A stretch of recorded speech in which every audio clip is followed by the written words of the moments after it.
Aburi Accord, before the guns began to boom.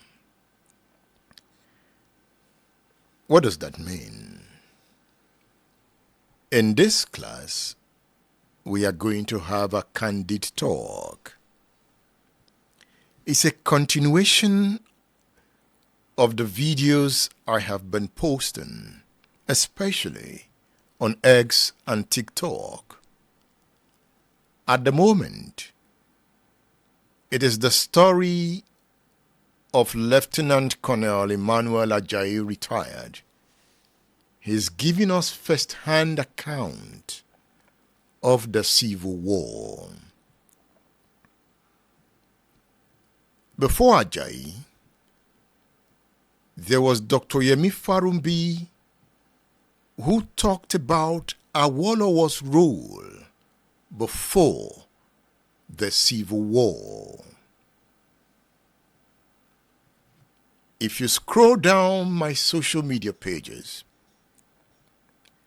you will find Femi Kende, the author of the book Ladoke Akintola in the Eyes of History,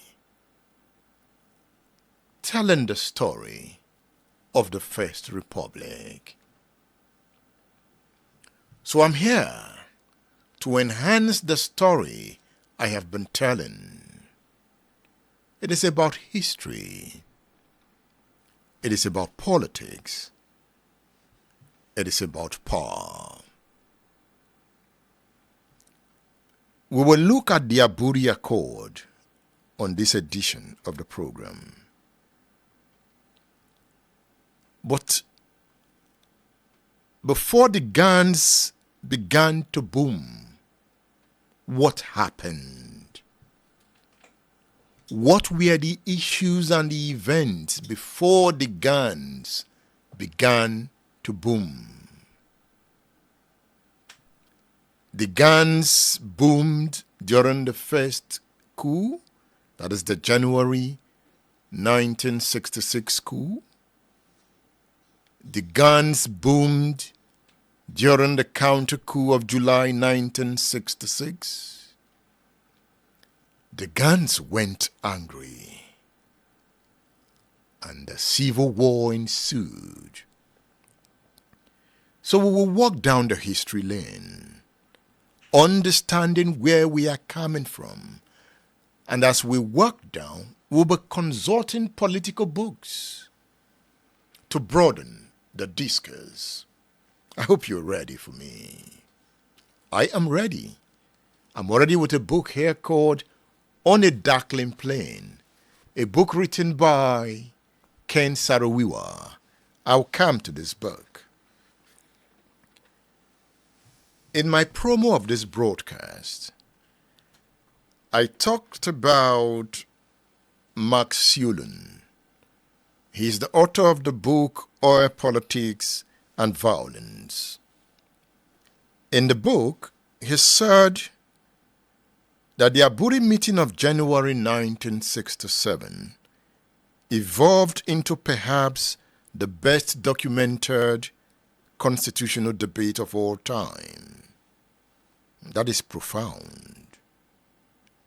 He makes the point that that accord discussed fundamental concepts regarding the balance of power between the central and regional governments in a federation. You know, that debate is still on. When we say restructuring, we are saying redefine the balance of power between the federal government and the states. And that was the same meeting that was called in Aburi in 1967. Many years after, the discussion is still on the table. As we struggle to contain herdsmen and Boko Haram acts of terrorism, as we fight to arrest the scourge of banditry and insurgency in the southeast, it is important I state at this point that social conflict is inevitable in a society. But social conflict is critical to national development, and it originates from human interaction. As far and as long as members of the society continue to interact, there will be conflict. So conflict is part of human society. Be it a poor or rich country, there is the presence of conflict. What stands progressive countries in good stead is their abilities to transform conflict into new opportunities with less use of violence. That was why on Saturday I was not comfortable with the use of violence to deal with communities like Okwama in Delta State. A well-managed conflict is a source of strength to the political process. Aburi Accord was an opportunity to manage the Nigerian conflict. The bane of the Nigerian state is the mismanagement of conflict, thus plunging the country into the valley of despair. It is the failure of leadership. We mismanage conflict. And because of the mismanagement of conflict, our conflicts snowball into insurgencies. You see what is going on in the southeast? It has become an insurgency. A quiet insurgency is already going on in the Niger Delta. Boko Haram terrorism is insurgency. Banditry is also terrorism. It's insurgency. In the plateau, the victims will want to fight back. It becomes another level of insurgency. Having said that, it is important we reflect on the crisis of early post-independence Nigeria, and we look at how Nigeria handled the conflict that plunged it into a devastating civil war. In this case, Aburi Accord easily comes to mind. I have talked about Max Siollun in the book Oil, Politics and Violence, where he said that the Aburi meeting of January 1967 evolved into perhaps the best documented constitutional debate of all time, because it discussed fundamental concepts regarding the balance of power between the central and regional government in a federation. So if that accord was so fundamental to the peace of the state, why was the accord not implemented? And Ojukwu went to town to say, on Aburi we stand, on Aburi we stand. And Gowon says, no, what was signed in Aburi was misinterpreted.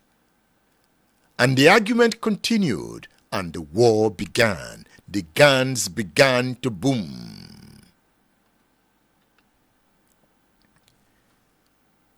Ken Saro-Wiwa, Ken was a good author. He was killed by Sani Abacha. Remember Oguni 9. Ken Saro-Wiwa in the book On a Darkling Plain. If you have the book, you can turn to page 61 to 62. The book is a classic. Page 61 to 62. Yes, I'm trying to get to my own page. where he talked about Aburi Accord.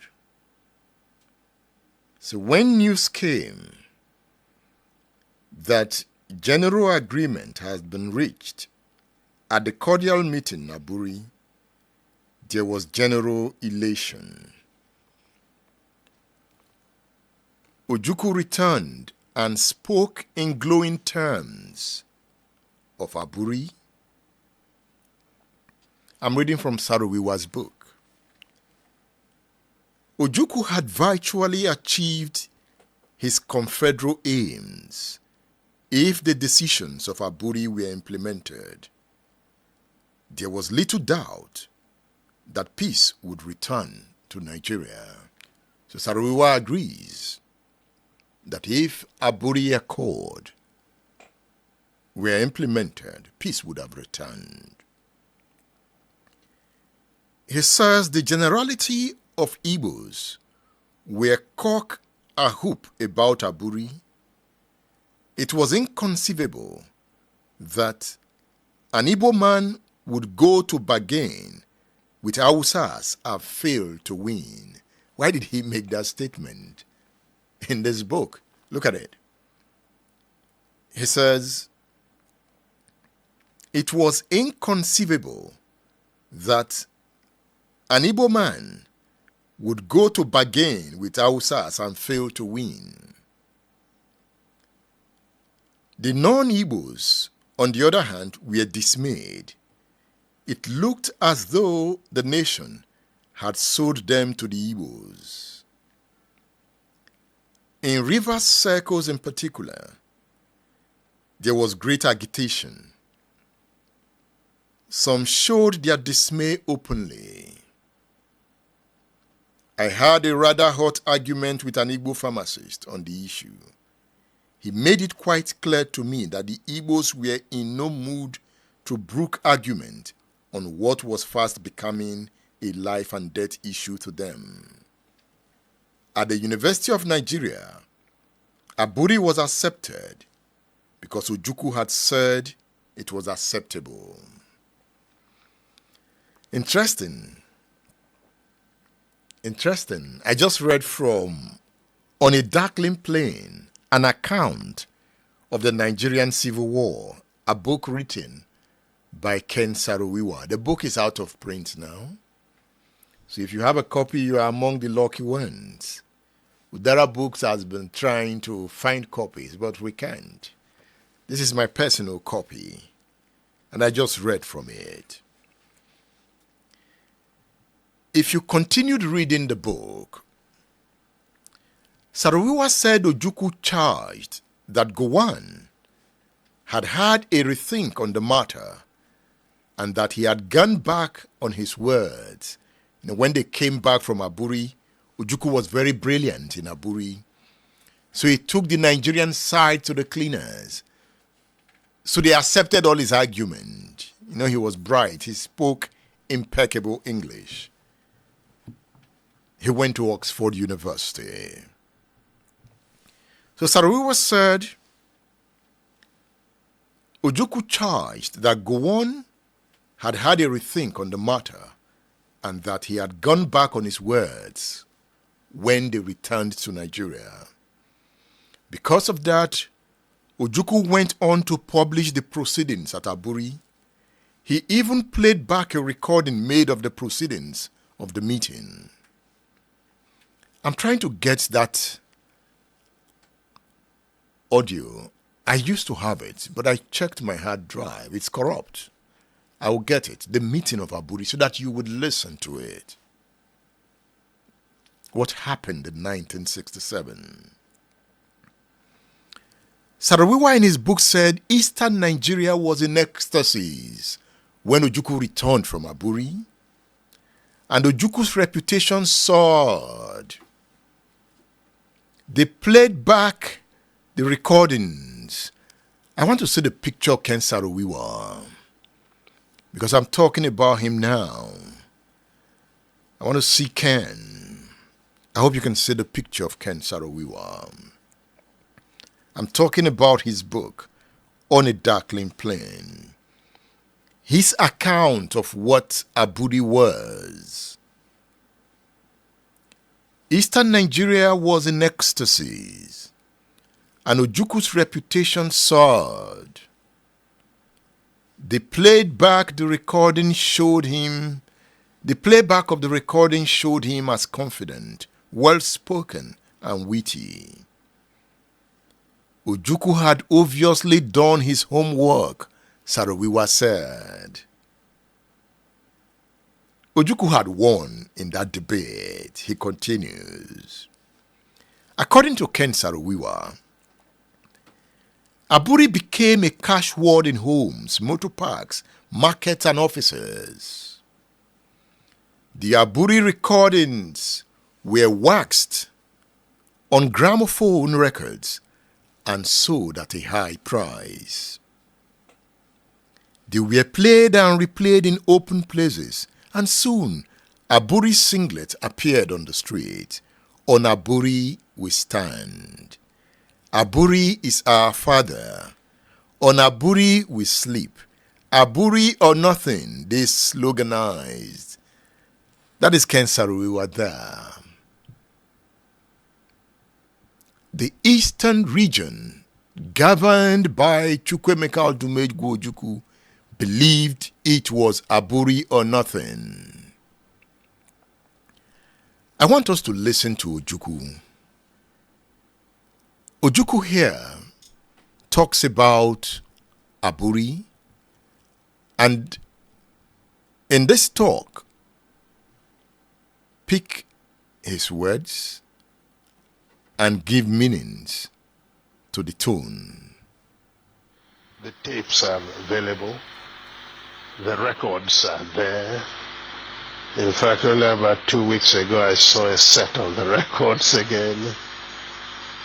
The transcripts are available. But we talked about the Nigerian situation.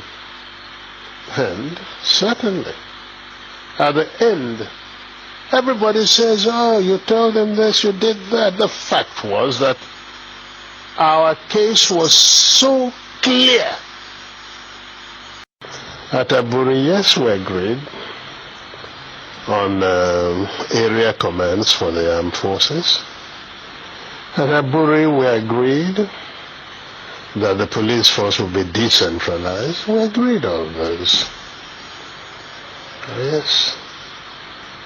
We agreed even to show that we didn't separate. At Aburi, we also agreed on certain revenue formula. That's what happened at Aburi. Aburi again, because I always end up, it sounds odd today, but I always end up by saying I must have been naive, because I believed actually that would be the end. I'll confess to you, when I got back to Enugu, oh yes, I had a party, believing that probably the danger was over. That's what we thought. Until they then began to deny everything. It was the denial of Nigeria that made me publish the tapes of Aburi, because we had insisted that each one should have a set of tapes. Everybody talks about confederation. Go and look at the transcript. There is no time that the word confederation came from my lips. State Affairs with Edmondo Bilo is live.